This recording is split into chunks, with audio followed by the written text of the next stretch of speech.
നമുക്ക് സുഗീൻ ഉണ്ടാക്കുന്നത് എങ്ങനെയെന്ന് നോക്കാം. അതിനായി തലേ ദിവസം വെള്ളത്തിലിട്ട് കുതിർത്ത് വെച്ച ചെറുപയർ ആണ് ഇത്. അത് നല്ലവണ്ണം കഴുകി വാരി വെച്ചതാണ്. ഒരു 1/4 ഗ്ലാസ് വെള്ളം അതിലേക്ക് ഒഴിക്കുക. സ്വല്പം ഉപ്പിടുക. ഒരു വിസിൽ അടുപ്പിക്കുക. ഇപ്പോൾ ഇത് പാകത്തിന് വെന്തിട്ടുണ്ട്. സുഗീൻ ഉണ്ടാക്കാനായിട്ട് ബാറ്റർ തയ്യാറാക്കാം. അതിനായിട്ട് ഈ പാത്രത്തിന് അര പാത്രം മൈദ എടുത്തിട്ടുണ്ട്.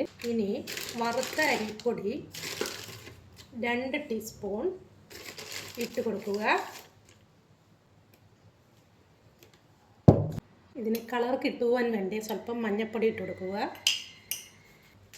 ഒരു 1/4 ടീസ്പൂൺ ഉപ്പ്. ഇനി വെള്ളം ഒഴിച്ച് ഇത് പാകത്തിനാക്കുക. പാകത്തിന് നമ്മൾ എടുക്കുക. ഇത് പാകത്തിന് വെന്തിട്ടുണ്ട്. പൊടിച്ച ശർക്കരയാണ് ഇട്ട് കൊടുക്കുന്നത്. ഒരു 3 ടീസ്പൂൺ ശർക്കര ഇട്ട് കൊടുക്കുക.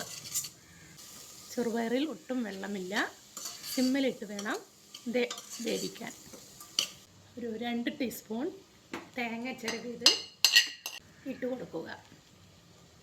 1/2 ടീസ്പൂൺ ഏലക്കായ പൊടി, 1 ടീസ്പൂൺ ജീരകം പൊടിച്ചത് ഇട്ട് കൊടുത്ത് നല്ലവണ്ണം ഇളക്കുക.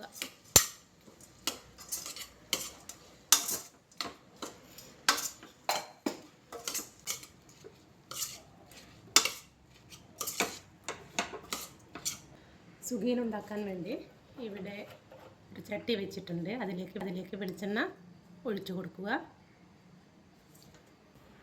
നമ്മുടെ വെളിച്ചെണ്ണ നല്ലവണ്ണം ചൂടായിട്ടുണ്ട്.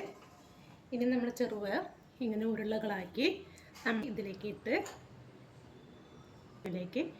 കൊടുക്കുക.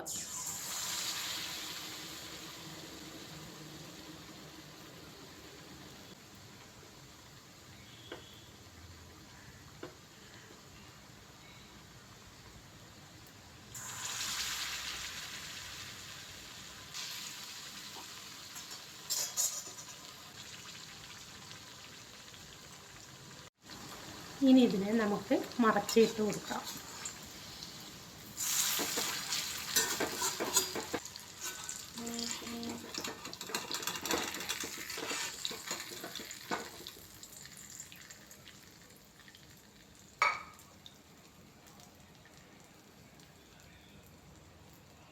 നമ്മുടെ സുഗീൻ റെഡി ആയിട്ടുണ്ട്.